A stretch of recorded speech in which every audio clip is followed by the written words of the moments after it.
लाइतिराओ जियादा चांद तारो अपने रंगत पर, लाइतिराओ जियादा चांद तारो अपने रंगत पर।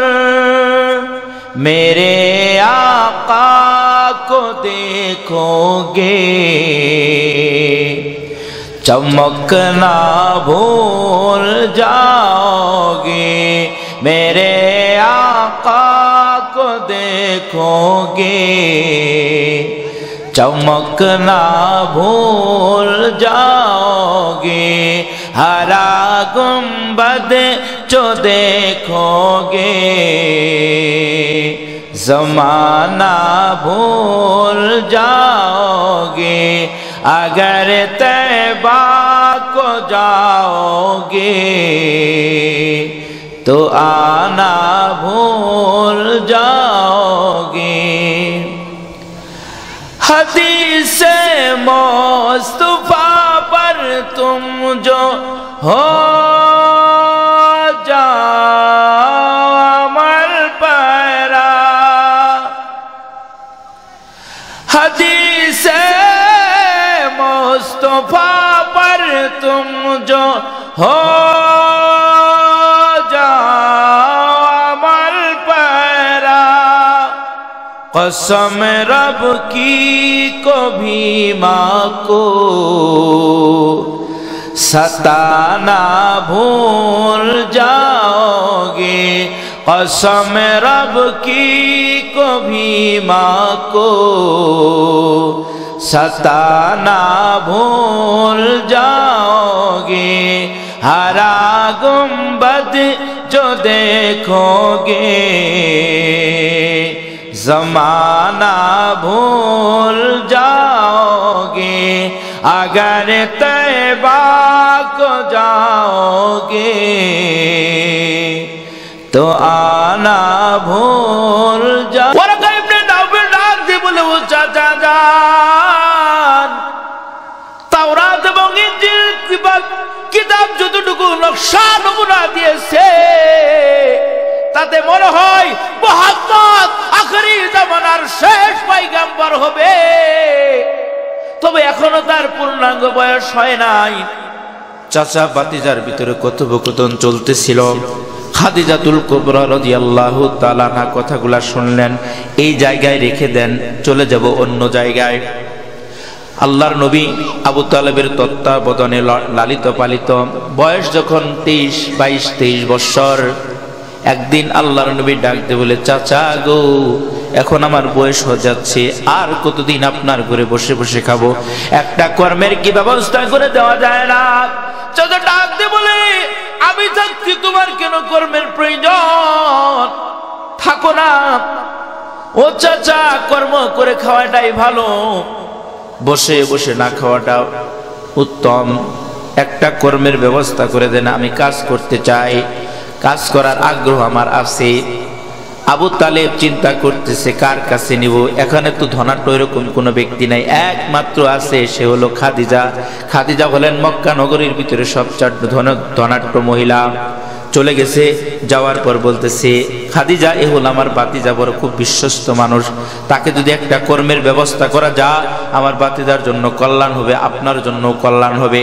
খাদিজাতুল কুবরা রাদিয়াল্লাহু তাআলা ডাক দিয়ে বলল, চাচা আমার তো কোনো পোস্ট খালি নাই, কোন কাজে লাগাবো সকল লোক সেট করা আছে, তবে হ্যাঁ একজন আমাদের অনেকগুলা রাখাল আছে, গরু উট দুম্বা ছাগল চারানোর জন্য অনেকগুলা রাখাল, রাখালের ভিতরে একজন রাখালের সর্দার আছে, সর্দারটা অসুস্থ, কয়েকদিন যাবৎ অসুস্থ, এই কারণে তাকে ছুটি দেওয়া হয়েছে 1 সপ্তাহের, বেশিতে বেশি 1 সপ্তাহের জন্য ওই চাকরিটা দেওয়া যায়।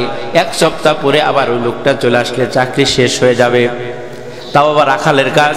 আবু তালেব চিন্তা করলেন, না ভাতিজা এটা করা যাবে না, চলো চলে যাই। রওনা করেছে, রাস্তার মাঝখানে বলতেছে, চাচা গো কর্ম তো কর্মই, কর্মকে ছোট করতে নাই, শুরু করে দেই, বাকিটা দেখা যাবে। আল্লাহু আকবার। কেমন চিন্তা করেছে।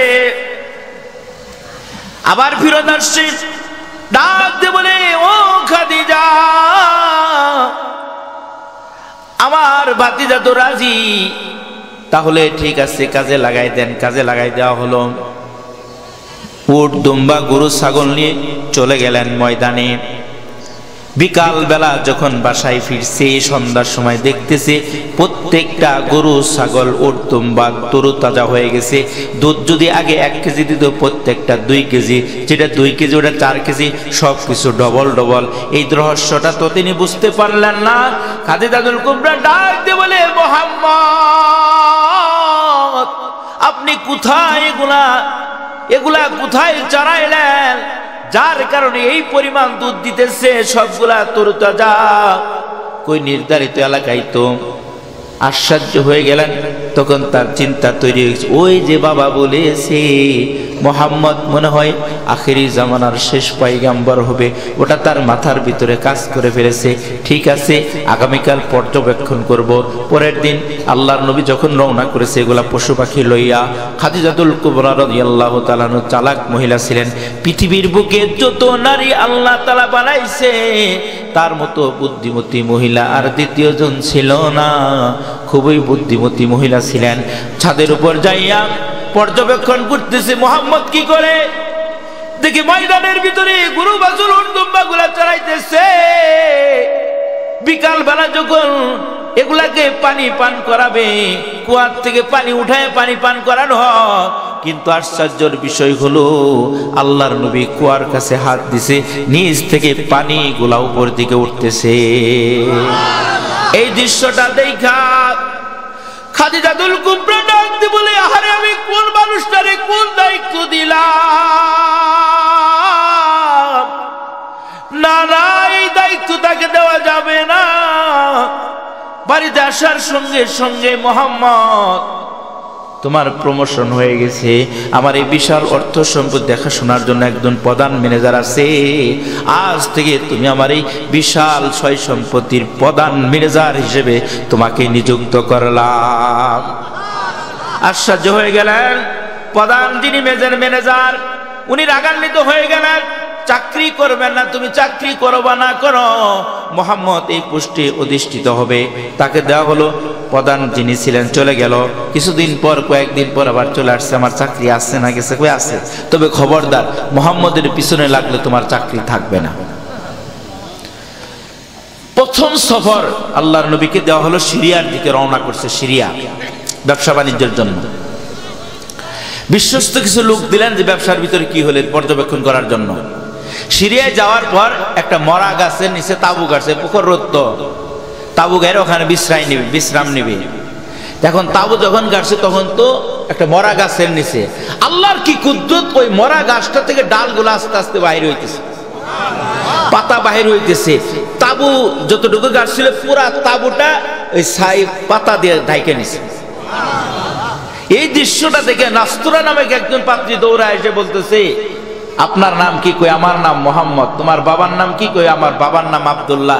তখন সবার সামনে সাক্ষ্য দিয়ে বললেন, তাওরাত কিতাবের কসম খেয়ে বলতেছি, ইনি হবেন আখেরি জামানার শেষ পয়গাম্বর। আরো আওয়াজ দিয়ে বলতে হবে সুবহানাল্লাহ। নাস্তুরার কথা শুই না, সিরিয়ার লোকেরা আল্লাহর নবীর সমস্ত মাল সামানগুলা দ্বিগুণ দামে ক্রয় করে নিলেন।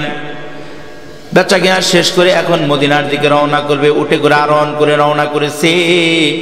আল্লাহর আরেক কুদরত শুরু হয়ে গেছে। কেমন কুদরত শুরু হয়েছে? প্রখর রৌদ্রে আল্লাহর নবী রওনা করেছে। আকাশের উপর দিয়ে যখন আল্লাহর নবী যা, দুইটা পাখি আইসা, বিশাল বড় বড় পাখি, পুরা কাফেলাটাকে ছায়া দিয়া দিয়া মক্কা নগরী পর্যন্ত পৌঁছাইছে। চিল্লায়া বলা যাবে কি আল্লাহু আকবার?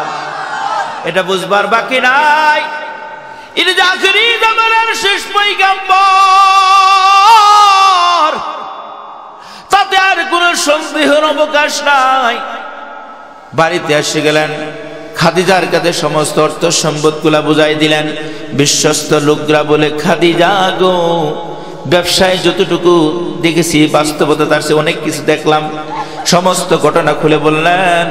খাদিজাতুল কুবরা রাদিয়াল্লাহু তাআলা আনহা অর্থের লাভবানের চেয়ে তার দ্বারা যে অলৌকিক ঘটনাগুলা ঘটছে ওটা তুমি বড় খুশি হইলেন। এই যে চিন্তা করেছিল আর কোনোদিন বিবাহ বসবে না, কিন্তু এখন তার টেনশন, তারই করে আসছে আখিরি জামানার শেষ পয়গাম্বর। এখন তার লোভ লেগে গেছে যে কোনো মূল্যে মুহাম্মদের বিবি হওয়া লাগবে, মুহাম্মদের জন্য এখন সে পাগল। তার একজন বিশ্বস্ত আত্মীয় ছিল, নাম তার নাফিসা। ও নাফিসা, বলো না আমার ম্যানেজারকে কেমন দেখা যায়। নাফিসা ডাক দে বলে, খাদিজা গো, তোমার ম্যানেজারের মতো চেহারার মতো কারোর চেহারা হয় না, তার হাসির মতো কার হাসি হয় না, তার দাঁতের মতো কারোর দাঁত হয় না, তার চোখের চাহনির মতো কারোর চাহনি হইতেই পারে না, তার ঠোঁটের মতো কারোর ঠোঁট হইতেই পারে না, তার সর্বাঙ্গ তার দেহের মতো, তার সারাদিনের বডির মতো কারোর বডি হইতে পারে না। ডাক দে বলে, নাফিসা রে, আমাকে কেমন দেখা যায়? আপনার মতো দ্বিতীয় কোন নারী মক্কার নগরীর ভিতরে নাই, আপনার যে সুন্দরী কোন নারী নাই। নাফিসা রে, মুহাম্মদ কি আমাকে পছন্দ করবে? এই কল্পনার কথাগুলো তার বান্ধবীর কাছে বলতেছি। ঠিক রাতের বেলা ঘুমায় গেছে খাদিজাতুল কুবরা রাদিয়াল্লাহু তাআলা আনহা। স্বপ্নের ভিতরে দেখতেছে আকাশের সূর্যটা খৈসা পুরাপুরি সূর্যটা তার ঘরে চলে আসছে। আল্লাহু আকবার কর। আকাশের সূর্যটা আইসা পুরা ঘর আলো বানাইছে। এই দৃশ্যটা দেখা তিনি আশ্চর্য হয়ে গেলেন। ঘুম ভাঙার পর ওরাকা ইবনে নাওফল তার চাচাতো ভাই, তাওরাতের অনেক বড় পণ্ডিত ছিলেন, আলেম ছিলেন, ডাক দিয়ে বলে, ওরাকা ইবনে নাওফল রে, আমি তো আজকে রাত্রে স্বপ্নে দেখলাম আকাশের সূর্যটা আমার ঘরে এসে পুরা আমার ঘরটা আলো বানায় দিয়েছে। ওরাকা ইবনে নাওফল ডাক দিয়ে বলে, খাদিজা গো, তোমার মতো ভাগ্যবতী মহিলা পৃথিবীর বুকে আর একজন নাই, তুমি হবা আখিরি জামানার শেষ পয়গম্বরের স্ত্রী। আল্লাহু আকবার। এই কথাটা শোনার পর খাদিজাতুল কুবরা রাদিয়াল্লাহু তাআলা আনহা এত খুশি হয়েছে, এত খুশি, তার জীবনে এত খুশি আর কোনোদিন হন নাই যেদিন শুনেছে তুমি হবা আখিরি জামানার শেষ পয়গম্বরের স্ত্রী। এত খুশি হয়েছে, খুশিতে সে আত্মহারা। কিন্তু এখন তো প্রস্তাব আসে না, সে আর সহ্য করতে পারতেছে না কখন সে মুহাম্মদের স্ত্রী হবে। নিজেই এবার প্রস্তাব করেছে বিশ্বস্ত বাদীর মাধ্যমে, বিশ্বস্ত লোকের মাঝে যাও, মুহাম্মদের কাছে গিয়ে বলো মুহাম্মদ কেন এখনো বিবাহ করে না। বিশ্বস্ত লোকটা সে ডাক দিয়ে বলে, মুহাম্মদ তোমার তো বয়স হয়েছে, তুমি এখনো কেন বিয়ে করো না? কই, আমার তো অর্থ সম্পদ নাই, ভরণ পোষণ দিতে হবে, এতটুকু অর্থ তো আমার নাই। তোমাকে যদি এমন কেউ বিবাহ করে সব ব্যবস্থা করবে, তাহলে তুমি কি রাজি হবে? কে সে কে? কই, খাদিজা। কথাটা শুনে তিনি আশ্চর্য হয়ে গেলেন। কই, আমি তো পারবো না, আমার একজন গার্জিয়ান আছে, আমার চাচা আছে, তার কাছে পেশ করতে হবে। চাচার কাছে পেশ করা হলো। আবু তালেব খুশি হয়ে গেলেন। ঠিক আছে বাবা, আমার বাতিজাকে শুনি, বাতিজার কাছে প্রস্তাব করেছে, বাতিজা তুমি রাজি হয়ে যাও। মুহাম্মাদুর রাসূলুল্লাহ সাল্লাল্লাহু আলাইহি ওয়াসাল্লাম খাদিজার কাছাকাছি বলতেছে, আমি বিবাহ করতে পারি, শর্ত আছে, সকল শর্ত আমি মেনে নিতে রাজি। আল্লাহর নবী ডাক দিয়ে বলেন, খাদিজা তুমি যদি আমার কাছে বিবাহ বসতে চাও, তাহলে প্রথম শর্ত হলো আমার ঘরের ভিতরে কোনো অভিযোগ করা যাবে না। ঘরে এটা নাই, ওটা নাই, খাবার নাই, দাবার নাই, ব্যবসা নাই, বাণিজ্য নাই, বাজার নাই, কোনো অভিযোগ করা যাবে না। ঠিক আছে, আমি কোনোদিন অভিযোগ করব না। মাগো, একদিন কোনো একটা জিনিস না আনলে তুমি তুল কালাম করে শুরু করে দাও, আল্লাহর নবী 10 দিন 15 দিন হেরা গুহায় দিনে দেখছে। একটা দিনের জন্য খাদিজা তুল কুবরা রাদিয়াল্লাহু তাআলা না বলেন নাই আপনি মাস মাস করে বসে থাকেন, টেনে বসে থাকেন, ঘরের খবর কেন নেন না? বউ বাচ্চাগুলাই যে কি অবস্থা আছে একটা দিনের জন্য তো খবর নেন না। জীবনে কোনো দিন খাদিজা তুল কুবরা রাদিয়াল্লাহু তাআলা না আল্লাহর নবীর কাছে অভিযোগ পেশ করে নাই। চিল্লায়া বলা যাবে কি সুবহানাল্লাহ? ও মা, আপনাদের কাছে ছোট্ট রিকোয়েস্ট আবদার হবে, স্বামীকে সম্মান করবেন, সম্মান করবেন, আল্লাহ আপনার সম্মানগুলা বৃদ্ধি করে দিবে। আর যদি স্বামীকে অবমূল্যায়ন করেন, স্বামীর কথা যদি না মানেন, দুনিয়াতেও হবেন বেইজ্জতি, আর পরকালে জায়গা নাই, জাহান্নাম ছাড়া কোনো গতি নাই। আল্লাহ নবী যখন জাহান্নাম দেখলেন, জাহান্নামের গিয়ে দেখে মহিলার সংখ্যা বেশি। মহিলারা প্রশ্ন করে, পয়গম্বর আমরা জাহান্নাম বেশি হওয়ার কারণ কি? কই তোমাদের কারণ হলো দুইটা। প্রথম কারণ হলো তোমরা অভিশাপ বেশি বেশি দাও, এত অভিশাপ দাও তোমাদের মুখে কথায় কথায় অভিশাপ চলে আসে। আর দুই নম্বর কারণ হলো তোমরা স্বামীর শুকরিয়া আদায় করতে পারো না। স্বামী সারাদিন পরিশ্রম করে তারপরও তুমি শুকরিয়া আদায় করতে পারো না। সব দিন ঠিকঠাক আছে, কোনো একটা দিন যদি ভেজাল হয়ে গেছে, মুখের উপর বলে বসো তোমার কাছ থেকে কোনো আশায় জীবনে পূরণ হয় না। তোমার কাছে বিয়ে না বসে একটা রিকশাওয়ালার কাছে বিয়ে বসলে আমার জীবনটা ভালো চলতো, আছে না নাই? ও মা, তোমার হালতটা যদি এমন হয়, আল্লাহর নবীর ঘোষণা ঠিকানা হয়ে যাবে জাহান্নাম। এই মাহফিল থেকে খালেস দিলে তওবা করে এতটুকু যদি প্রতিজ্ঞাবদ্ধ হতে পারেন, আর কোনদিন অভিশাপ দিব না, স্বামীর না শুকরিয়া আদায় করব না, স্বামীর গুণগান গাবো, শুকরিয়া আদায় করব, তাহলে নামটা জাহান্নাম থেকে কাইটা আল্লাহর ঠিকানাটা জান্নাত বানায় দিবে। চিল্লায় বলা যাবে কি সুবহানাল্লাহ? এই শর্তটা যখন করছে, ঠিক আছে আমি রাজি, কোনোদিন অভিযোগ করব না। আল্লাহর নবী বার দ্বিতীয় শর্ত করতেছে, আল্লাহ তো তোমার অনেক অঢেল সম্পদের মালিক বানাইছে, অত মক্কা নগরীর ভিতরে অসংখ্য এতিম আছে, অসহায়, তাদের ঘরের চুলায় আগুন জ্বলে না, তাদের মাথার উপর কোনো ছাউনি নাই, ওদের ব্যবস্থা করতে হবে, কাপড় চোপড়ের ব্যবস্থা করা লাগবে, বাসস্থানের ব্যবস্থা করা লাগবে, তোমার সমস্ত অর্থগুলা গরিবদের মাঝে বিলায় দেওয়া লাগবে। ওই এটাতেও আমি রাজি আছি। চিল্লায় বলেন না সুবহানাল্লাহ? বিবাহ সম্পন্ন হয়ে গেল, আল্লাহর নবী নবুয়ত পেয়ে গেলেন। সংক্ষেপ করতেছি, এমন একটা পর্যায়ে চলে আসছে, আল্লাহর রাস্তায় সব কিছু দান করার পর ঘরের ভিতরে এখনো কিচ্ছু নাই। একাধারে কয়েকদিন যাবত উপবাস করে, খাবার নাই, তারপরেও কোনো অভিযোগ নাই। একদিন, 2 দিন, 3 দিন ঘরের ভিতরে খাবার নাই। ও মা, দিলের কান লাগায় কথাটা শুনবেন, কি পরিমাণ ধৈর্যশীল মহিলা ছিলেন। একাধারে কয়েকদিন যাবত চুলার ভিতরে আগুন জ্বলে না, তারপরেও স্বামীর কাছে কোনো অভিযোগ করে না। আসমানের মালিক আল্লাহ রাব্বুল আলামিন খাদিজাতুল কুবরা রাদিয়াল্লাহু তাআলা নূর তার এই ধৈর্যশীলতাকে পছন্দ কইরা জিবরাইল আমিনকে পাঠাই দিবেন সুসংবাদ নিয়ে, যাও তোমার দোস্তর হাবিব আমার হাবিবের কাছে যাও, চলে আসছো গো পয়গম্বর, আল্লাহ তাআলা তো সুসংবাদ দিয়ে আপনার কাছে আমাকে প্রেরণ করেছে। কই কিসের সুসংবাদ? সুসংবাদ হলো আপনার খাদিজার প্রতি আমার আল্লাহ রাজি হয়ে গেছে। শুধু রাজি হয়েছে তাই না, আল্লাহ জানবার চাইছে খাদিজা কি আল্লাহর প্রতি রাজি আছে,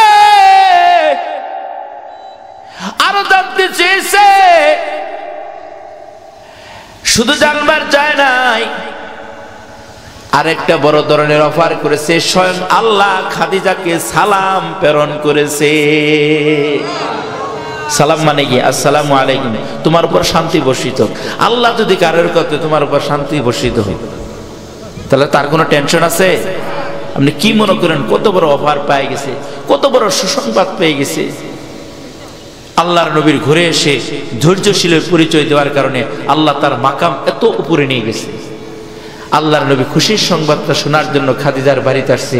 এসে দেখে কয়েকদিন অনাহারে থাকার কারণে খাদিজার শরীরের অবস্থা খুবই দুর্বল। এমন সময় ডাক মারে, খাদিজা আল্লাহ তো তোমার সুসংবাদ দিছে। কি সুসংবাদ গো পয়গম্বর? আল্লাহ তো তোমার প্রতি সন্তুষ্ট হয়ে গেছে। শুধু সন্তুষ্ট হয় নাই, আল্লাহ জানবার চাইছে তুমি কি আল্লাহর প্রতি সন্তুষ্ট আছো কিনা। কতটা শুনে ঝাড় ঝাড় করে চোখ দিয়ে পানি পড়তেছে। ওগো পয়গম্বর, আমি কি আল্লাহর কাছে খুশি না হয়ে থাকতে পারি? আমি অবশ্যই, আমি যে অবস্থায় আছি এই অবস্থার উপর আমি আল্লাহর প্রতি সন্তুষ্ট আছি। আল্লাহর নবী ডাক দিয়ে বললেন, খাদিজা, তোমার এই ঈমানের কারণে, আল্লাহর প্রতি অগাধ বিশ্বাস কারণে স্বয়ং আল্লাহ তোমারে সালাম প্রেরণ করেছে। আল্লাহু আকবার! কত বড় অফার! এই সংবাদটা শোনার সঙ্গে সঙ্গে খাদিজাতুল কুবরা রাদিয়াল্লাহু তাআলা ডাক দিয়ে বলল, গো পয়গম্বর, আল্লাহ তোমারে সালাম প্রেরণ করেছে, আমি সালামের জবাবটা কেমন করে দিব? আমি তো একজন আল্লাহর সাধারণ বান্দী, আমি তো সালামের জবাব দিতে জানি না। ওগো পয়গম্বর, আমার পক্ষ থেকে আপনি সালামের জবাব দিয়ে দিবেন। কি পরিমাণ আল্লাহর প্রতি বিশ্বাস ছিল, ভালোবাসা ছিল! আল্লাহ তাকে সালাম প্রেরণ করেছে। জান্নাতের সার্টিফিকেট দুনিয়াতেই পাইছেন। এত দামি মহিলা, অথচ সেই মহিলাটা আল্লাহর নবীকে কত ভালোবাসছে, কি পরিমাণ মহব্বত করছে। মাগো, তুমি তোমার স্বামীকে মূল্যায়ন করতে জানো না। খাদিজাতুল কুবরা রাদিয়াল্লাহু তাআলা আনহা কেমন করে স্বামীকে মূল্যায়ন করেছে!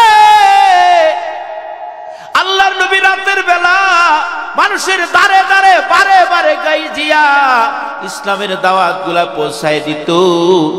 গভীর রাত্রে যখন বাসার ভিতরে ফিরে আসতো, দরজার বিরুদ্ধে করাঘাত করতো। খাদিজা একটা ডাক দিতে দেরি হয়েছে, দরজাটা খুইলা দিতে দেরি করে নাই। চিল্লায় বলা যাবে কি সুবহানাল্লাহ?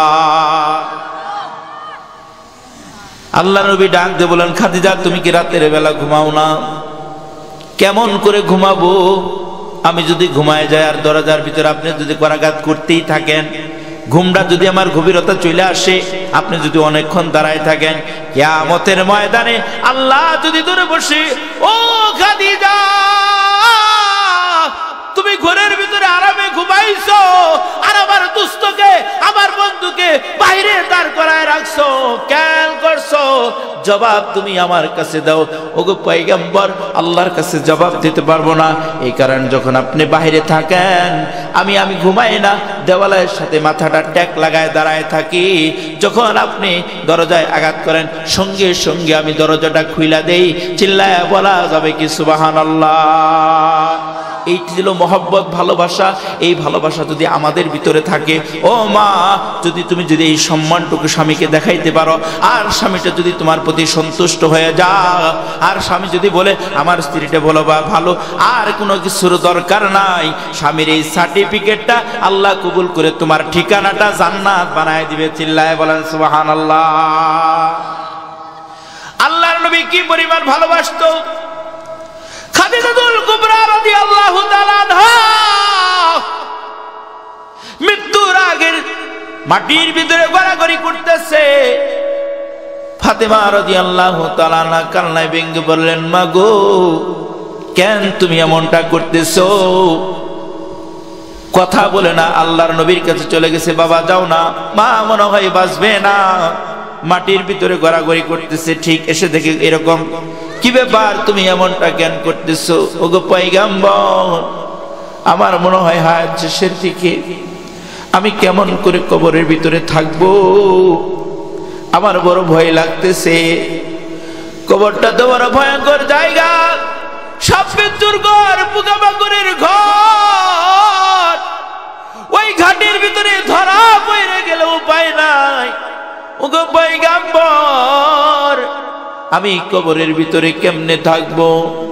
আমার আল্লাহ রব্বুল আলামিন ডাক দিয়ে বলেন, ইয়া আইয়ুহাল্লাযীনা আমানু, ইয়া আইয়ুহাল্লাযীনা আমানুত্তাকুল্লাহা হাক্কা তুকাতিহি ওয়া লা তামুতুন্না ইল্লা ওয়া আনতুম মুসলিমুন। এই মুমিনের দলেরা রে, তোমরা আমি আল্লাহকে ভয় করার মতো ভয় করো। খবরদার, খবরদার, খাঁটি মুমিন না হইয়া ওই কবরের ভিতরে তুমি যাইও না। মুসলমান না হইয়া কবরে তুমি যাইও না। খাঁটি ইমানদার না হইয়া তুমি কবরে যাইও না। গুনাহ করতে করতে তোমার জীবন শেষ করে ফেলেছো, একটা বারের জন্য টেনশন হয় না যে অন্ধকার কবরের ভিতরে আমি কেমনে থাকবো, এই পাপীর চেহারাটাকে আমি কেমন করে আল্লাহকে দেখাইবো। মনের ভিতরে কোনো ধরনের আফসোস তৈরি হয় না যে আমি এই পাপীর চেহারাটাকে নিয়া কেমন করে আল্লাহর সামনে দাঁড়াবো। আরে আকিল, अरे आकिल लहू गाफिल, अरे आकिल लहू गाफिल, तुझे दुनिया से जाना है कि एक दिन अपना मुंह को खुदा को भी दिखाना है, कि एक दिन अपना मुंह को खुदा को भी दिखाना है। अरे आकिल, अरे आकिल लहू गाफिल, तुझे दुनिया से जाना है कि एक दिन अपना मुंह को खुदा को भी दिखाना है, कि एक दिन अपना मुंह को खुदा को भी दिखाना है। अल्लाह रे देखान लागबे। ओ मुमिन, खाटी मुमिन ना हইয়া তুমি কবরে যাইও না। খাদিজাতুল কুবরা রাদিয়াল্লাহু তাআলা এরকম কান্নাকাটি করতেছে, ওগো পয়গম্বর, আমি ইন্তেকাল করলে আপনি আমার একটা কাজ করবেন, আমাকে নতুন কাপড় দ্বারা দাফন না কইরা পুরাতন কাপড় দ্বারা দাফন করবেন। আপনার ব্যবহৃত পুরাতন কাপড় দিয়ে আমারে দাফন করবেন, নতুন কাপড়ের কোনো প্রয়োজন নাই। কারণ আপনার ব্যবহৃত কাপড় যদি আমার গায়ে থাকে, আযাব গজবের ফেরেশতারা আমাকে আক্রমণ করতে পারবে না। আর আপনি নিজে কবরের ভিতরে লাইমা আমাকে কিবলামুখী করে দিবেন। আর 3 নম্বর কাজটা হলো, জানাজা শেষ করে আপনি বাসায় যাবেন না, আমার সওয়াল জবাব না হওয়া পর্যন্ত কবরের কিনারায় বসে দাঁড়িয়ে থাকবেন। ঠিক যেদিন খাদিজাতুল কুবরা রাদিয়াল্লাহু তাআলা ইন্তেকাল করেছে, আল্লাহর নবী নিজের পুরাতন কাপড় দ্বারা দাফন করছে, নিজেই কবরে নামছে। জানাজার নামাজটা শেষ করে সকাল যখন বাড়ির দিকে রওনা করেছে, আল্লাহর নবী কবর ছেড়ে যায় না। আবু বকর, ওমর, উসমান ডাকতে বলে, ও ভাই আবু বকর, ওগো পয়গম্বর, চলেন না বাড়ির দিকে যাই। না না, বাড়িতে যাব না, এখন পর্যন্ত জানতে পারি নাই আমার খাদিজার কি খবর হয়েছে। যতক্ষণ পর্যন্ত সওয়াল জবাব না হবে ততক্ষণ পর্যন্ত খাদিজার কবর ছেড়ে আমি বাড়ি যাইতে পারি না। আল্লাহর নবী কাঁদতেছে, খাদিজার জন্য কি কান্না! আল্লাহ তো আল্লাহর নবীর কান্না সহ্য করতে পারে না। জিবরাইল আমিনকে পাঠাই দিয়েছে, ও জিবরাইল যাও, জলদি করে যাও, আমার হাবিবটা যেন তার বাড়িতে চলে যা। জিবরাইল আমিন এসে বলেছে, ওগো পয়গম্বর, আপনি বাড়ি চলে যান, আপনার এখানে থাকা লাগবে না। না জিবরাইল, আমি এখন পর্যন্ত যাব না যতক্ষণ না কবরের ভিতরে সওয়াল জবাব হয়। এমন সময় জিবরাইল আমিন ডাক দিয়ে বলে, ওগো পয়গম্বর, আপনার খাদিজার ব্যাপারে আপনার কোনো চিন্তা করা লাগবে না, খাদিজার ব্যাপারে আল্লাহ চিন্তা করে বসেছে। চিল্লায়া বলা যাবে কি সুবহানাল্লাহ! কি পরিমাণ আল্লাহর নবী তাকে ভালোবাসতেন তার শেষ নমুনাটা শোনাই দিই। আল্লাহর নবী মক্কা থেকে মদিনায় হিজরত করেছেন।